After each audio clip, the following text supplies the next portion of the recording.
All righty, welcome, come one, come all. This is the Lockdown Podcast. We are here full strength again, and we are here to continue to pick apart Raw, SmackDown, any of the rumors, any of our own personal feelings, any thoughts that we have about the company in its entirety. But we are here to break it down. So we are again back at full strength because life happens. So it be what it be. We are here. How are we doing, my guys? I am good. Just I'm woke up. wonderful. Let's get into it. Tired of this So damn heat. yeah, it topped out at like 100 today. I looked in my car and it said 100, and I'm like, you know what? Fuck you. So like when your car has three digits on the temperature, you know that life sucks. But I digress. You know what? It could be worse. It could be negative 100. So, whatever spectrum you want to follow the temperature on, it is what it is. It is summertime finally in the mitten state of mitten madness that we have. So, let's get to it. So we're on the cusp of essentially the king and queen of the ring tournament. Um it seemed a little bit rushed. I felt like in years past they didn't lay it out like they did with this particular rendering of the King and Queen of the Ring, with kind of the fatal four way, and then working it into a one-on-one match after that. Um, but I get it. I mean, there's a lot going on, and I think that they wanted to just kind of get it in where they can fit it in, and just because we have the Saudi show on the rise, with Night of Champions in Saudi, so I feel like, however they wanted to squeeze the King and Queen of the Ring in, good on them. It is quite a story, with kind of who they've put in, who they've matched up. Um, so I feel like, at least from a story standpoint, they've done a good job. So so we have one of the qualifiers. We have Asuka defeated Stephanie Vecchio, Ivy Nile, and Raquel Rodriguez to advance to the semifinal, which I believe finished out the bracket. I think there might be one more. Um, don't quote me on it. Um, Let me actually, you know what? Now I just got. So I guess, okay, scratch that. So we have, I believe it's tomorrow or Friday. We have Jade Cargill and Roxanne Perez, which is the quarterfinal match. So whoever wins that faces Asuka at Night of Champions for the Queen of the Ring crown. So check that. Um, so I like that they have thrusted Asuka back into the main event picture and didn't just drizzle her in, just because she's a draw. And I we've seen it too many times of them fumbling bringing someone back, but I think they've done a great job with Asuka putting her right back in where she picked up where she left off. Um, the face paint is wild. Like, I it's something. I believe, fact check me on this. I believe that was an old character from a different company, if I'm correct on that. Yeah, it looks it looks like her Kana character paint. But yeah, whatever she does, yeah, let's run with it because I don't think she has much time left for an in-ring career. Maybe another 3 or 4 years. Yeah. Um, and I just wanted to be healthy and happy, and yeah, a couple of more championships. Yeah, her and Finish Tyrese strong. Payne can, yep, sail Yep. off into the sunset. Totally agree. So we get Gunther coming out and basically just chatting up as Gunther does. And we're no one in the WWE universe is surprised that Goldberg's music hits. And they didn't say it, but his shirt said Goldberg's last ride, I believe. And they didn't identify when he said this is going to be his final match or whatever. Now him saying it to his final match is comparable to John Cena saying he hasn't missed any days off in 25 years. So big of whoop. This is all for Saudi. This has nothing to do with any current storylines. I know we've talked about this before, and it's not about a storyline. It is just to please Saudi because they pay WWE a lot of money. So they get what they want because they're the ones cutting checks. So however this goes, I love that Gunther trolled him online saying, yeah, I got a couple minutes. I thought that shit was hilarious. And so I honestly think Gunther just continues to get better. Like now he doesn't have a goon squad. He doesn't have, Ludwig. He doesn't have the other freaking Baldy. Like he's just kind of doing his own thing. And he's really knocking out of the park. I feel like because Gunther can be cocky because he can back it up, right? The 80% of the time he's been on the brand, he's been a champion. I mean, it's kind of hard to debate, his greatness at this point when he's been a champion for 3/4 of his time on the brand. So I'm all for it. I think honestly, Goldberg and Gunther obviously is a lot better matchup than Goldberg and Jey Uso. Although it would have been kind of fun to kind of go spear for spear. But this is a bigger match. And it's unfortunate, but Yeah. What could have been if Big E hadn't got hurt and seemingly has retired from in-ring competition. So I guess this is what we get. It's not. I don't think it's a bad. It's not a bad alternative for Goldberg, but I think just a really fun Big E versus Goldberg retirement match would have been incredibly hilarious and exciting, and it would have just been one of those things that Big E could have had on his career where, as a kid, he meets Goldberg. Years later, as a wrestler, as a performer, he gets to, go out with Goldberg.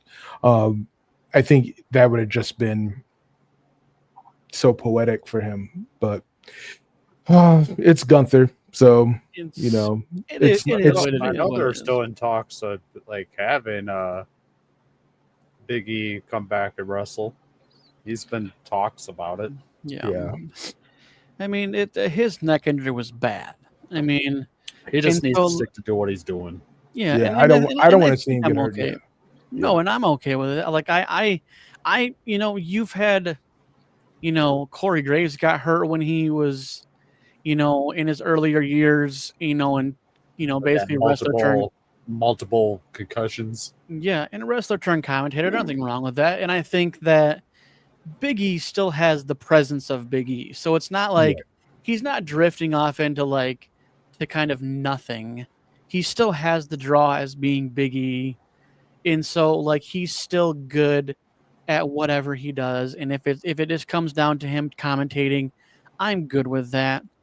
I think I would rather have him have a long career and continue to be in WWE and continue to invest in the future of the business, being in the background, helping out other wrestlers.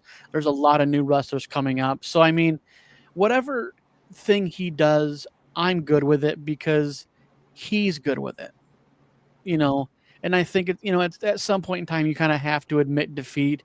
It's unfortunate, but that's the business.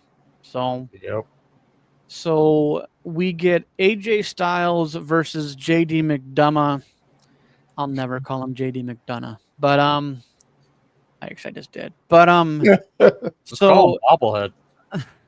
So, there was a lot of controversy over. I think it was Michael Cole saying something or was Michael Cole? It was Corey Wade Graves. Barrett. Corey Graves. Corey Graves, yeah, and basically made some off comment or whatever, and but his head looking like he's from Roblox and whatever, dude. It's funny. It's tongue in cheek, but I like that Corey Graves is back on. I'm sorry, Pat McAfee. I'm good with you being wherever you be, and I like Corey Graves back on the commentating on Raw. Um, so we get Becky Lynch basically coming out and chatting up as she does, and obviously, you know, basically her and Bailey they're gonna butt heads at some point. I don't know if it's gonna be on a Raw or maybe we sneak it in at Evolution. Maybe something down the line because there is going to be an all females PLE, which I believe is in like maybe a month. So maybe we get something along those. I feel like they could really build up this match, just because there is such a deep history between Bailey. So I don't know what they're going to do with it, but whatever they do with it, I'm good with. I don't want them to put it at like Saturday Night Main Event. I feel like Saturday Night Main Event is like matches that are just below the cusp of being PLE, because I don't even feel like Saturday Night Main Event really is much of a PLE. It's not. It's more like just another Raw or SmackDown show. Yeah, just with less matches. I wish they'd have more matches and stop all this chatting background crap. Yeah, it's it's like, what do you do? How do you get them to have more matches?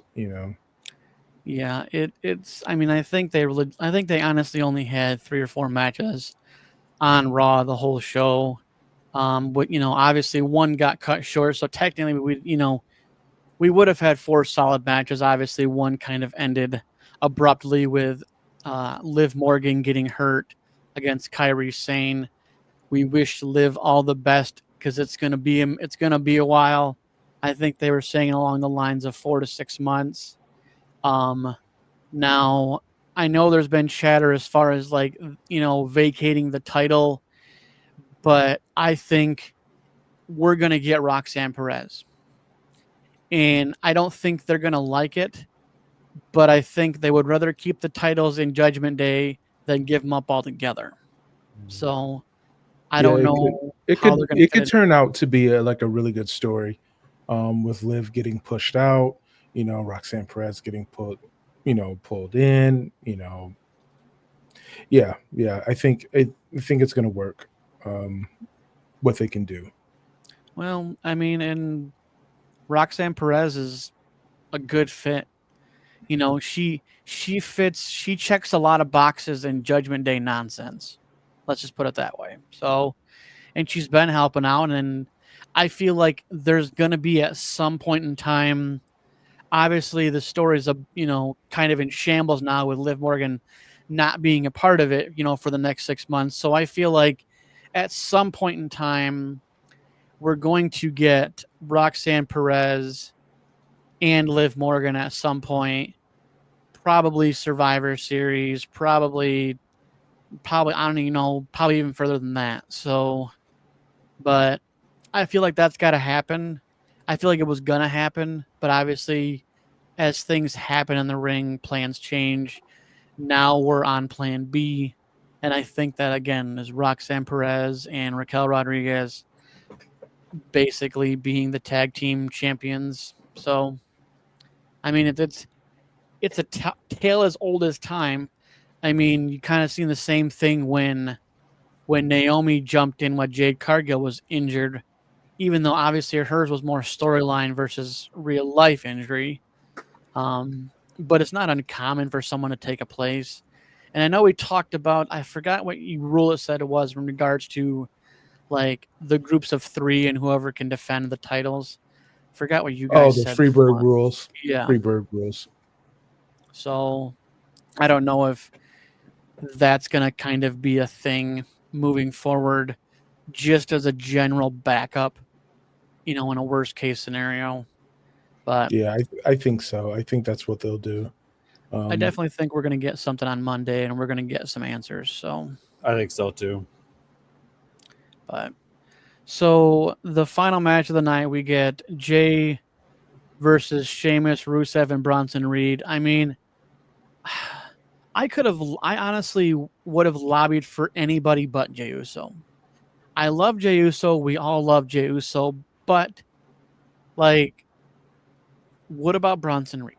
I feel like that, him going after something, or the again returning Rusev, and this is what I said about fumbling returns. They're fumbling with Rusev right now. Oh, They're definitely. they're fumbling with Aleister Black. Like it's dumb. It's terrible. Hey, bring me back, and then make me mid. And it's not the Yeah. wrestler's fault. It is creative. So Yeah, they I don't know. There is a logical reason, that Jay was put in the King of the Ring tournament, because he was a former champion. He had just lost his championship. Is there also you can also put Rusev and Aleister Black and even Sheamus in the tournament with newer people. Yeah, because they're doing it on the women's side, with Roxanne Perez, Stephanie Vacour. So yeah, it isn't as consistent, the booking and how we are getting these matchups, but at the same time, with Jey Uso, it does make sense. However, you could have also had Aleister Black in something. You could also yeah, have Rusev in something. You can also have Sheamus in yeah. something, and That's- definitely pair them with younger talent and help improve their game and get the younger talent over. Well, and maybe we get some rendering of League of Nations. I So was to say when they came to town, when SmackDown came to town, I overheard a fan talking to Aleister Black and asking him if he's happy being back with WWE. And is there anything that they're gonna do with his character more? He goes, "Yes, I am happy being back with WWE." And he goes, "I'm happy to be back with my wife, working with my wife again, because she was standing there." And he goes, "Right now, there's with the stories and with the writers, they're slowly trying to come up with some stuff for him for being back. But he just says, just it's gonna take some time because he did come back. They still got all these other young talents that are been there before him. They're slowly working with, but he's just gonna take some time before they could do something with him. But right now, he's not mad with the way it's going. He's just there to have fun, and he's just enjoying every minute of it. Good for him. Good for him. So yeah. yeah, He was I mean, a pretty that's cool just- guy. I was happy to get a picture with him and a picture with his wife.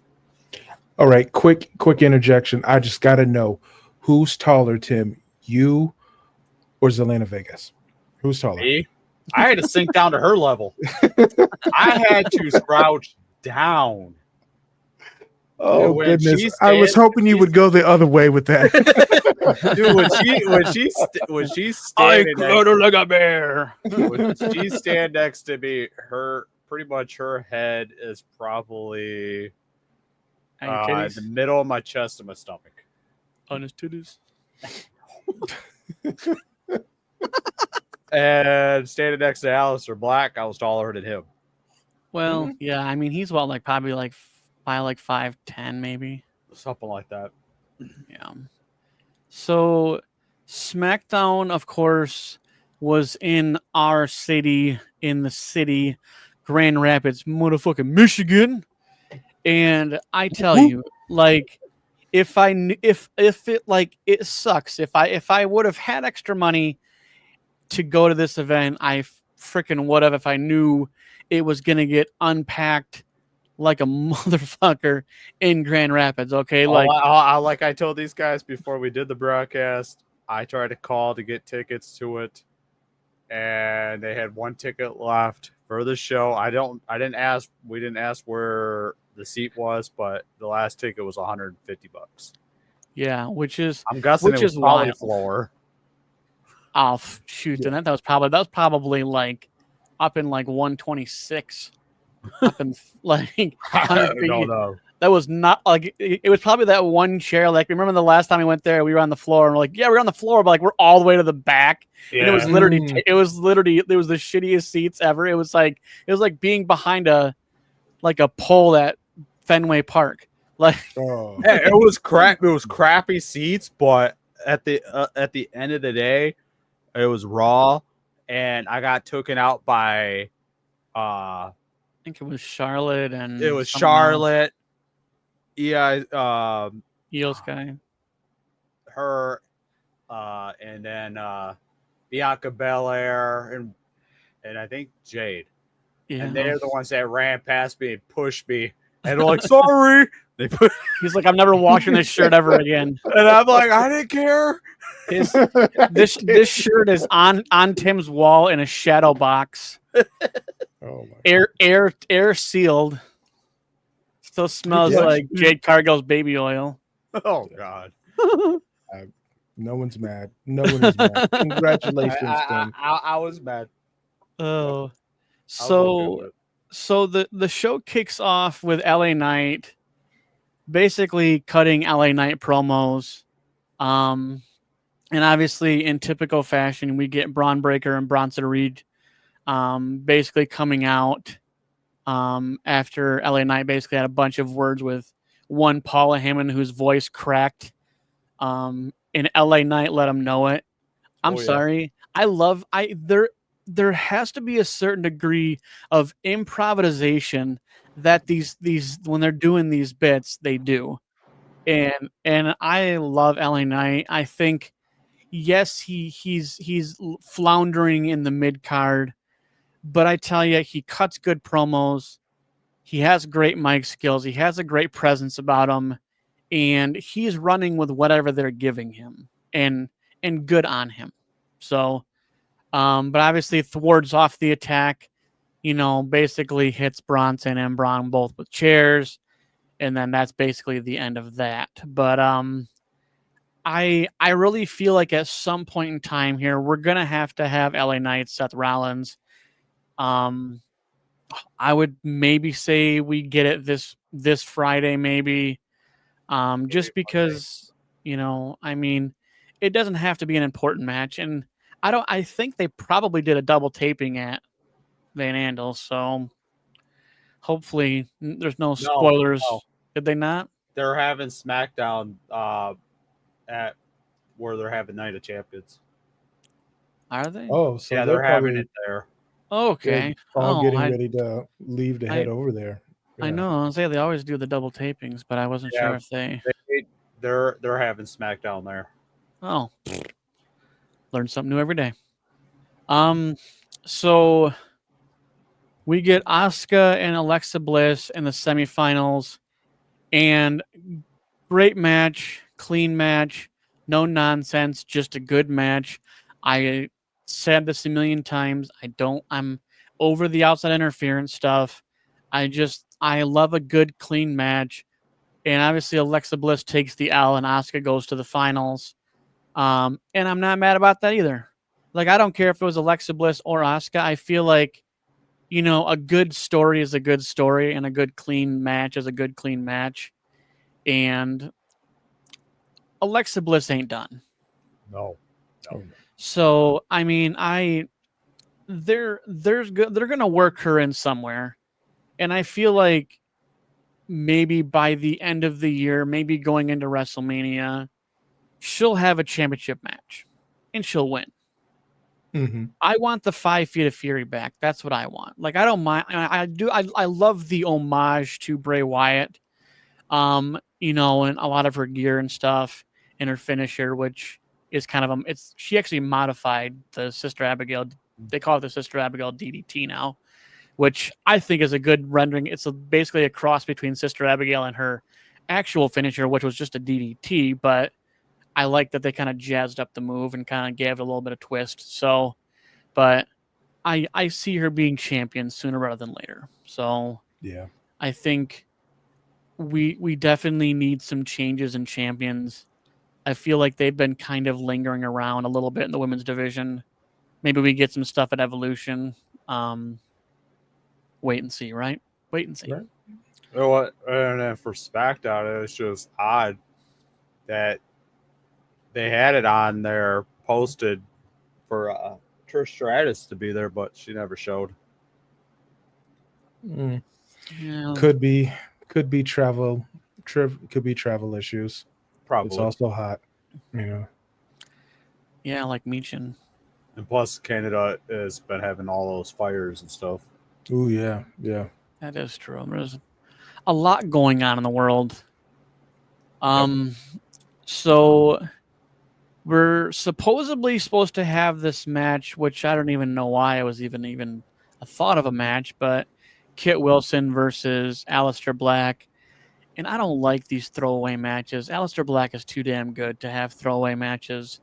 But obviously Ron Killing comes out and in typical his hero's fashion, you know, puts Kit Wilson in the STF and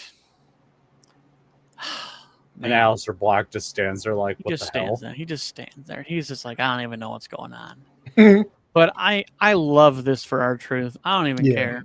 Yeah. I wish he'd shave his head yeah. fully though. The You know- lines, I don't know. They're a little bit weird, but Yeah. I don't know. He's It's I Ron think Killings though. Yeah, he's doing. It looks like a homage to a Japanese wrestler. I can't pronounce his first name. I know what you're talking about. Is Suzuki, and he is just. I really like what he's doing, and for all of the people to like calm him down, it was Jamie Noble. And then, you know, we get in the back and we have, you know, this face off and this confrontation between Aleister Black and Ron Killings. And then it's Damian Priest, you know, it's Damian Priest like getting him to calm down and like, Right. you know, getting him back on track.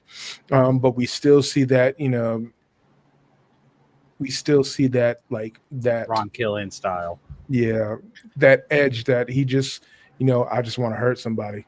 You know, You can see it in his eyes and his body language that yes, they can calm me down, but I'm at that point where I'm just gonna say, "Fuck it," I'm gonna snap. Don't care. Yeah. Well, and I think that's great for like this character that he's in now, kind of dropping the goofiness, or at least having that goofy gimmick pushed to the back of his brain. And Ron Killings is running the show now, and I like that he says that numerous times. Yeah, Like, Ron yeah. Killings, he's in control now. I'm in control. Blah, blah, you know, like it's almost like a psychotic break. Yep. Yeah, But- I like it because he's kind of somewhat sticking to his roots when he was in TNA when he went by Ryan Killings there. He's kind of sticking to somewhat that type of style, Right. but newer version of it. Right. Mhm. Yeah. So we have an interesting finals on the men's side of the King of the Ring. So we have Cody versus basically the winner of Randy Orton and Sami Zayn. And this is why I say is this is about the story, because now you have in the final. So I scratch that. So we have Cody versus Jay still. Yep. And so it's very interesting that these four guys are in the ring that are actually just all good guys. And it's kind of a rare occasion when you just have a bunch of good guys.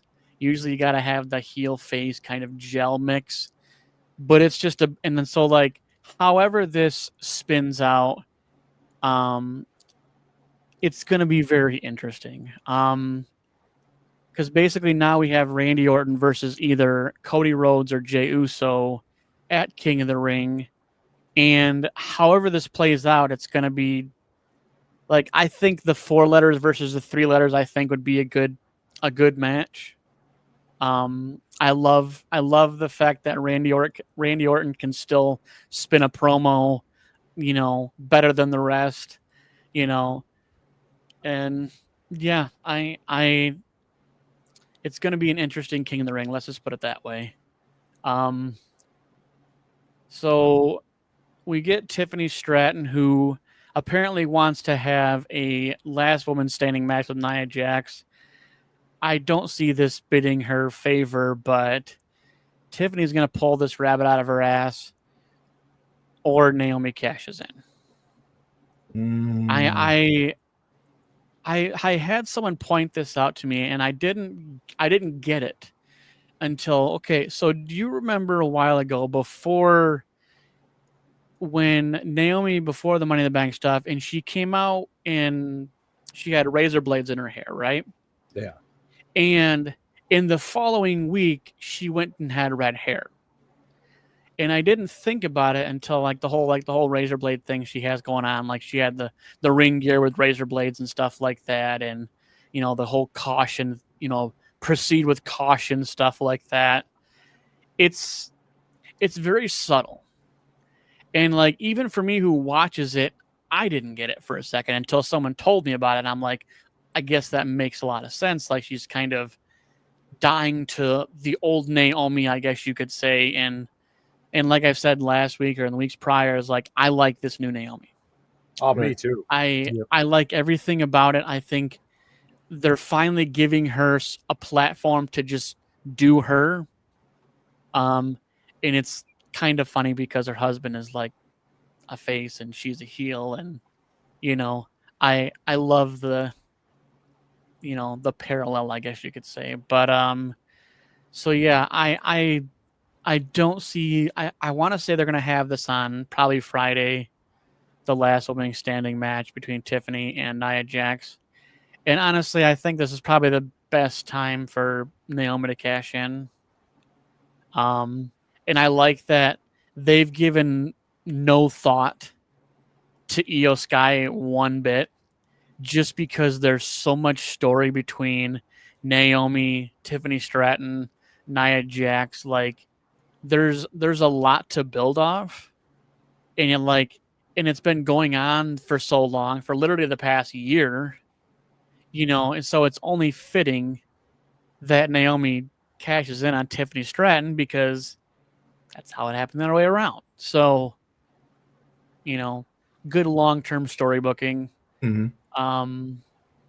And honestly, I really feel like Naomi cashes in this weekend. That's just my thought, just based on the kind of match, just because the last person standing match is brutal. It's basically a falls count nowhere. So it's wherever they fall, whether it's off a table, under a table. We'll see how it happens. We'll see how it goes. But like I said, I think that this is the perfect time for Naomi to cash in. So just because she can get involved and there's no disqualification. So just my prediction. It could also backfire. I think they can go either way. I would not be offended if there's a tease of her cashing it in at Night of Champions and then having her cash in at SummerSlam. I think. Right. I mean, she's got a year, so I mean, they can do it as many times as they want. Yeah. Don't bother me none. I mean, how many times did Tiffany possibly cash in? How many times, has any wrestler tried to cash in or give the illusion of them cashing in? And that's what makes the Money in the Bank great, is that anytime, any place. So, so we finally get Charlotte Flair, in a match with Chelsea Green, which literally ended in really nothing. So, now when Charlotte she had the figure eight, obviously tapped out Chelsea, but Piper Niven jumped and landed, and Charlotte's leg buckled again. They haven't released if it was an actual injury or it just kind of was a moment. where she Yeah. kind of hurt it, but like Like a spot. Like yeah. yeah. But I mean, you can let's find out. see her right leg, her right knee buckle underneath, because when you're on the figure eight, you're like this, and she came down and it just buckled. So I don't know if there's a full blown injury or not, I but don't know, but she was holding that knee. yeah, and I think that was a legit holding the knee. I don't think that was just a spot.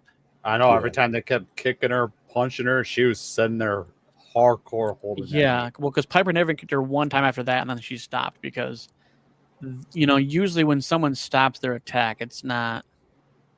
That's a real injury. Yeah, So, she knows that she fucked up. yeah.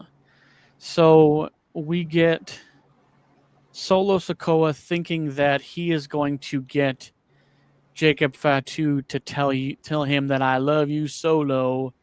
And man, give Jake a mic any day of the week, and I will listen without interruption. He is on fire. Like, and especially like now we're getting a match at Night of Champions between Jacob Fatu and Solo Sikoa, which is the implosion of the remainder of the bloodline. Like, I'm loving that one, the OG bloodline is basically fizzled, right? And then the other the bloodline 2.0 is a fizzling, and obviously we have Tama Tonga and Tonga Loa both out. So like I feel like they come back as just them two. And I believe it was a God they used to be. So Yep. So I feel like they come back as just a tag team. I don't know what they're gonna do with Solo. I really don't. I mean, him and JC Mateo are kind of they're there. But I don't see any long-term story booking in the future for them. I don't think they're gonna get released, but like No. obviously they just freaking signed JC. So like I don't think they're gonna get released, but I definitely think they're gonna continue to after Fatu freaking destroys Solo at Night of Champions. I see Solo drifting into oblivion. I feel like we're not gonna see him every week. I can see you drifting off back to freaking NXT. Yeah, be interesting, but NXT don't need him. No, they don't. So we get LA Knight versus Bronson Reed after the beginning of the show confrontation. Obviously, LA Knight wins in a disqualification, obviously, because in typical Seth's bitch 1 and 2, All right. I mean, it's literally they're just a bunch of b-boys, man. I'm sorry, like, and yet we don't even see that. We don't even see Seth Rollins now. It feels like Paul. It's like Paul Heyman and those two now, and Seth Rollins just like is gone full Legends contract and just shows up once in a great while. I'm shocking he didn't come out because he was there. Yeah.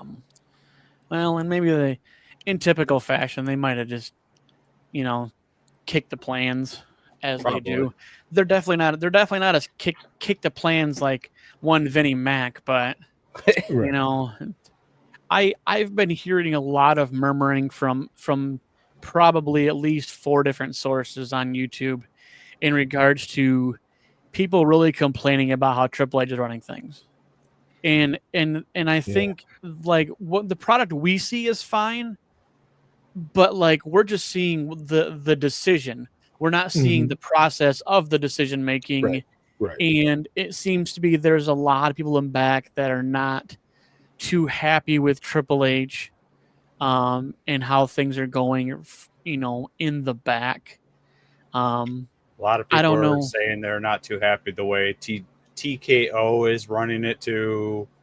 Oh yeah, And- it's yeah. There's so many different things, and we'll only get just a small piece of it, what gets leaked out. But there's a really big process, a really long process to get people on TV, it seems like. Once they come up from NXT, once they even get on TV in NXT, there's like a big process that they go through. Yeah. And we don't know what the entire creative process looks like, but I was thinking about this earlier today. You can't give everybody what you want when you're selling a product like this. Just imagine if you were to make the absolute greatest hamburger of all time, Right. and you sell that, pretty soon in Western cultures, people are going to get tired of it and they're going to want more. But it's the greatest hamburger of all time. I want more. I want to do more. Give me Right. more. Give me more. So you Feed do have me to, more. yep, you do have to um, change people's perceptions of what is acceptable, what's not acceptable, what they can do, what stories that they're trying to tell. We don't, like I think we've said on the podcast a few times before, we don't know what metrics that they use in order for people that are getting over to stay on TV versus people that can't get over, and how they get repackaged or how they Yeah. get let And go plus, on or top of anything. it, they can't. WWE can't please everybody. Can't make everybody happy. Well, Right. You And just and they have to and do what they think is best, right. but they do take in what they hear from the fans. yeah. But they're gonna go on what they think is best for the business and what's best for the product and what's best for their employees they got. Well, and it's also based on the crowd reactions too. That too. Like if you're especially with like Lyra Valkyria, right? Like it. I mean, Becky Lynch wasn't wrong when she's the person that made her relevant, because now look at where she's at. Yep. She was getting a very lackluster amount of crowd reaction, and yes, she was the first women's intercontinental, blah blah blah.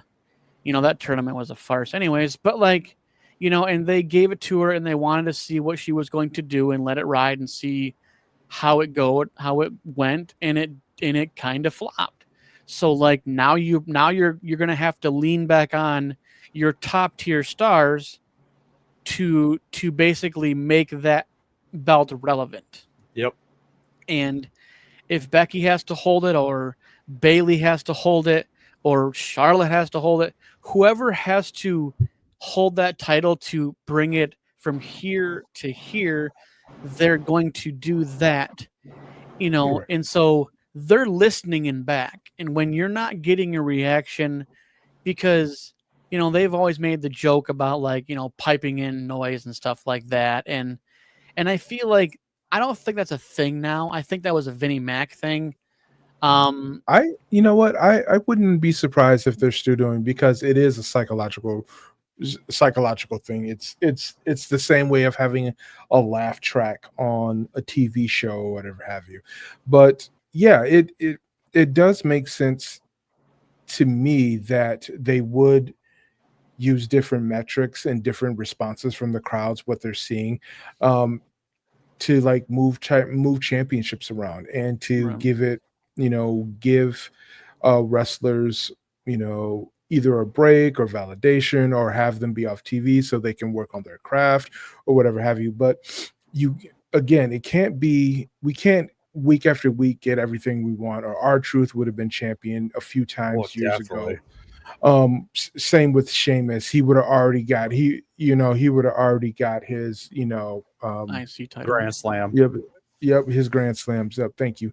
So there's got to be a fine line between what the business says, creative, and what the audiences can tolerate, because it now becomes something along the lines of like, if we give them just enough to keep them hoping that their favorites are going to be on TV, they'll keep watching the product. We can keep selling ads and merchandise and all those types of things. And I think that's what it boils down to being. It's a real fine line of, Well, and stringing people given the along. money, yeah, and given the Yeah. money crisis, obviously, like Yeah, definitely. it- And I think where everybody was excited for when Triple H took over, he was giving the fans what they want, and he was changing the game. But it's also to his credit and to his detriment that he can flip-flop between what the old regime was doing and what he's envisioning. We can't just give you everything that he's envisioning for the product all at once, because then it falls back to like you're now bored with the product, you're saying it's stale, you're not watching, and sort of so he can flip flop between what was done in previous years and what he is envisioning for the product. And it does take time. But you know, we're we're always wanting more and more and more. Right. I think we can't have like finales and conclusions and be satisfied with that and want to Right. continue to invest in it. So, with Um, the IC championship bouncing around, let it go Right. from Becky Bailey to Charlotte back to, someone who just got called up like a Stephanie Valcour or Roxanne Perez. Let Lyra Valkyrie. Well, and it's a workhorse title. It's not as prestigious as the top tier championships, and Seth Rollins has been very vocal about being a workhorse and everything else. Like, whether he's in the mid card or he's in the top card, wherever he's at, he's always been a workhorse. And that's what the secondary titles are. Is those are the ones that are going to move around a lot more because they're supposed to be defended more often than Right. the top tier. And so I really hope with Becky winning, the women's IC and Zelina Vega having the women's United States champion, like that they're going to do more. They're going to invest more in the mid card and give some more opportunities, a little bit more changing of the guards, changing hands and everything of the championship, just to keep it interesting. You know, because I mean it sucks to say that Io Sky's run has been a snore fest just because there's been other stories more important than her. And it's Right. unfortunate because she's a great champion. I don't take Right. anything away from her. And it might be, remember, I think we brought it up, or I brought it up like last year, that it might be we're starting to move into like a way that everybody can be on TV that's popular, that's really getting traction, that has championships, and where it's like a couple of weeks or so that we get one group of stories, and then the following week we get another group of stories, then we go back and forth, and there's like a pattern to that where Io Sky isn't going over to Saudi Arabia. So, part of the roster is here in case, they get stuck over there, then the show can still go on. And then we start to see like Io Sky's like, she's got something, or Lyra Valkyria's got something. Karrion Kross finally has something on Raw besides these backstage segments and being on main event. R-Truth and Aleister Black, that can be the next program for R-Truth. You know what I'm saying? Right. So yeah, it's like this flip flop I back was and gonna say, forth that they might be trying to do. the R-Truth and Aleister Black being a good Yeah. kind of a story.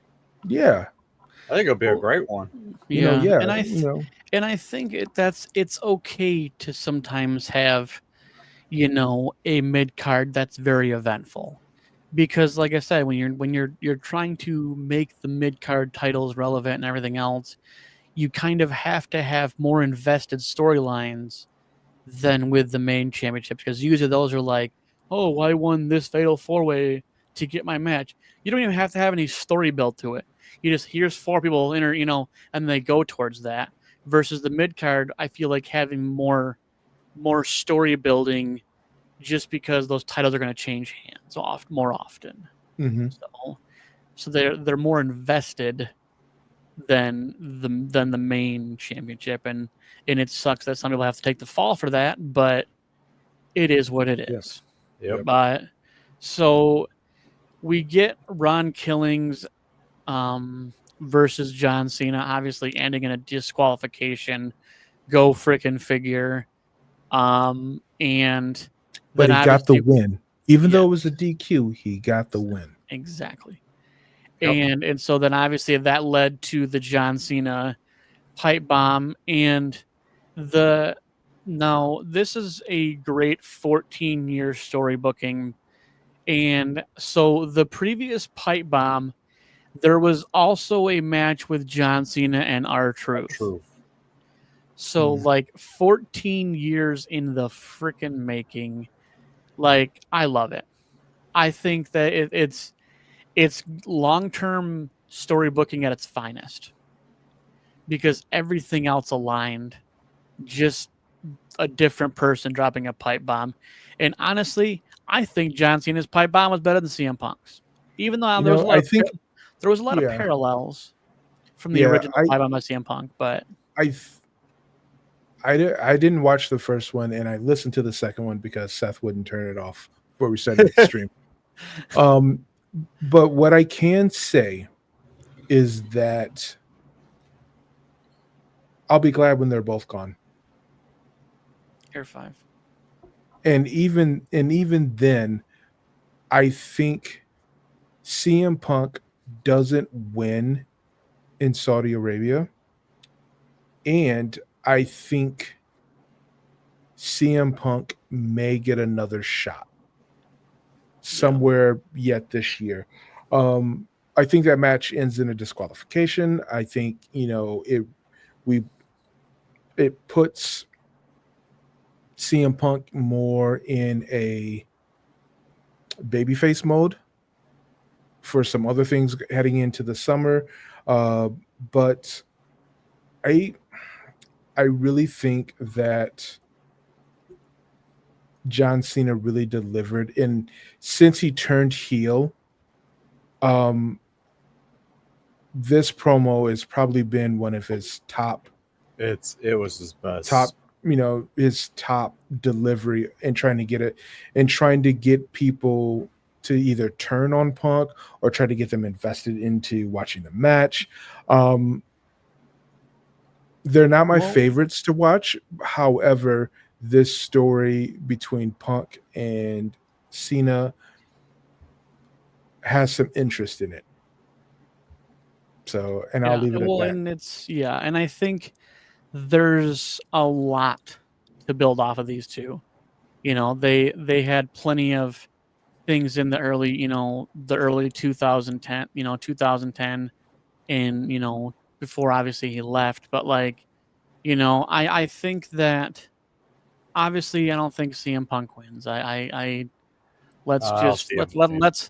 go down the match card thus far. With the exception of King and Queen of the Ring. But John Cena, CM Punk, I got John Cena. I don't think he's going to lose anytime soon. I think he truly will leave with the title. And obviously they're going to just whatever have a new title. It's not like they're going to let him leave completely or we get a late cash in. But however he leaves, it's going to be the last thing he'll be as a champion. I don't think he's gonna kind of leave WWE the same way Edge had to retire because of his neck. He retired for the World Heavyweight title. Yeah, I think it'll be kind of like that. So we have Jacob Fatu versus Solo Sikoa. Obviously, that's a no-brainer. Jacob all the way. It's very interesting. It really is. And I think we have. I feel like there was a third and fourth match, or the second or third match. Someone check me on that, but I know that. No, that's on SmackDown. Yeah, maybe I don't know. I think the tag team championships are on the line at Night of Champions. SmackDown won. As their titles are on the line at Night of Champions against the Wyatts. I think they're doing that Friday. I don't even think they're doing it.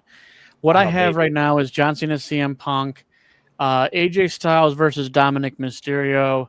I see AJ Styles taking this, even with the outside interference.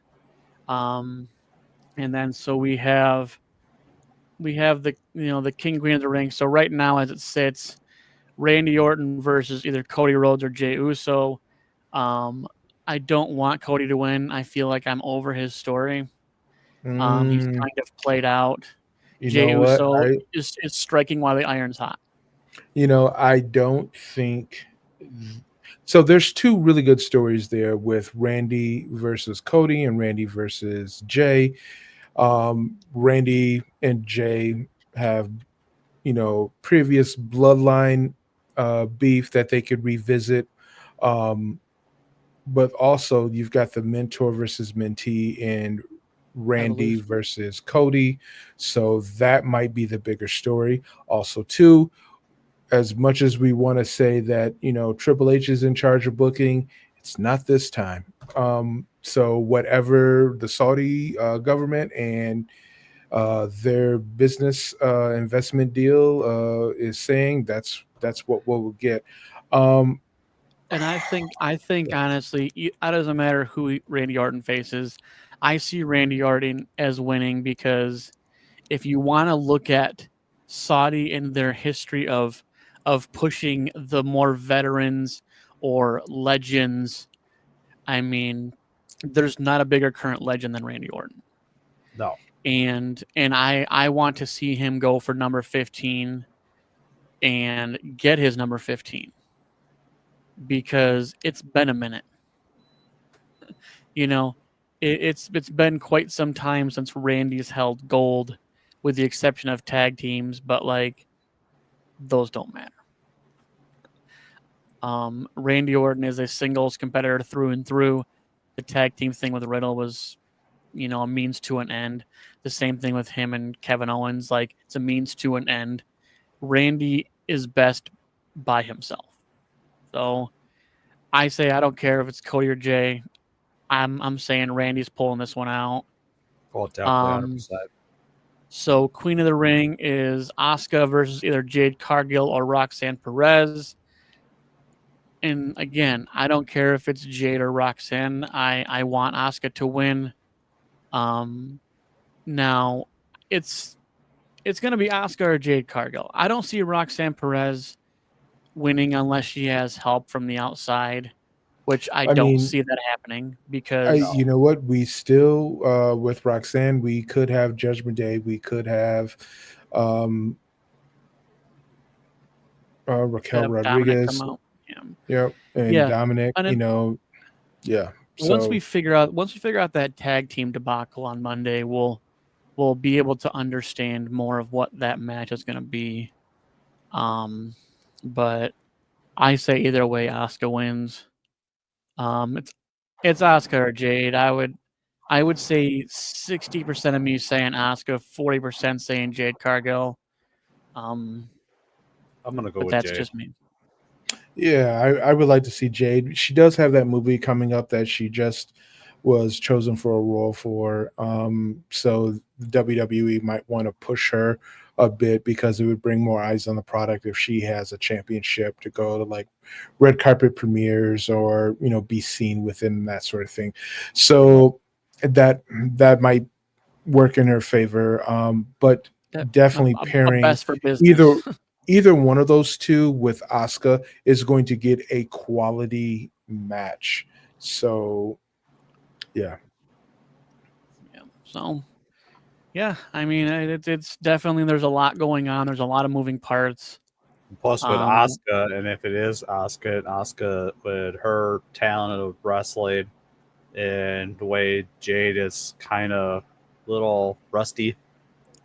Yeah, but Jade has definitely been improving. I can see Asuka helping her push her skills a little bit more in the ring. Yeah, definitely. And it's definitely kind of, we're happy with whatever we get. Pretty much. But we'd prefer one or the other. But honestly, they're going to do what's best for business, and especially like you said, honestly, with the movie stuff, the more eyes on that championship, the better. But also on the fact that like you don't want someone who's not that's going to be absent though. So so it's they're not going to just have her go do and then have her for gone for a month or two or something, and like she's flashing the title, but she's also not there to. But also too, you can always say like the 30-day clause, championship defense clause for that, so that helps her write it out. They could write her off with an injury.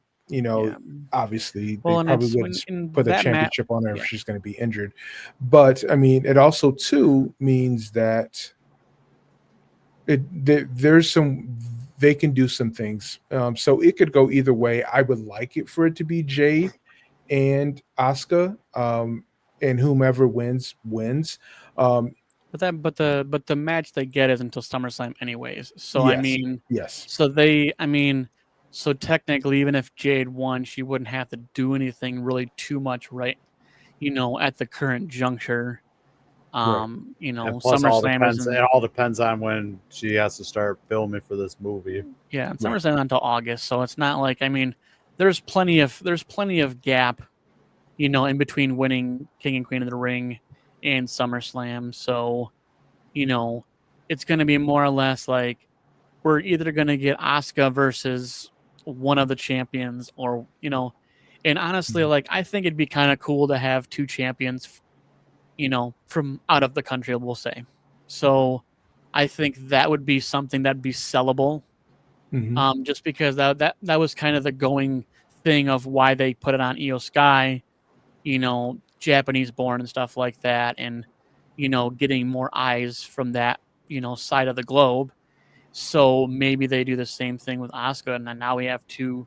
It'd probably be the first time there's ever been two Japanese born champions at the same time. So I mean, there's plenty of angles and twists. Yeah, that would be huge for the product. And Yep. and you still have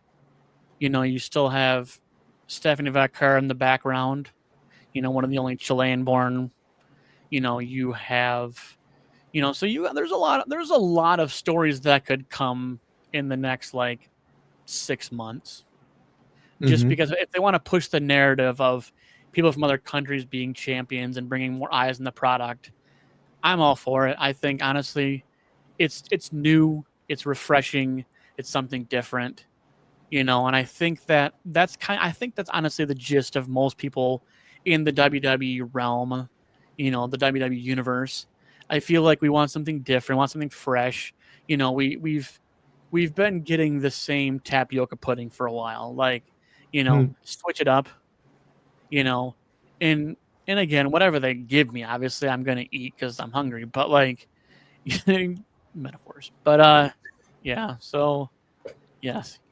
Speaking of yogurt, Spaceballs 2. We're gonna get that plug. But yeah, we'll definitely put a pin in this. We'll see what happens tomorrow and Friday, and we will be here next week to break down Night of Champions and our likes and dislikes of what happens. So this is the Lockdown Podcast. Peace.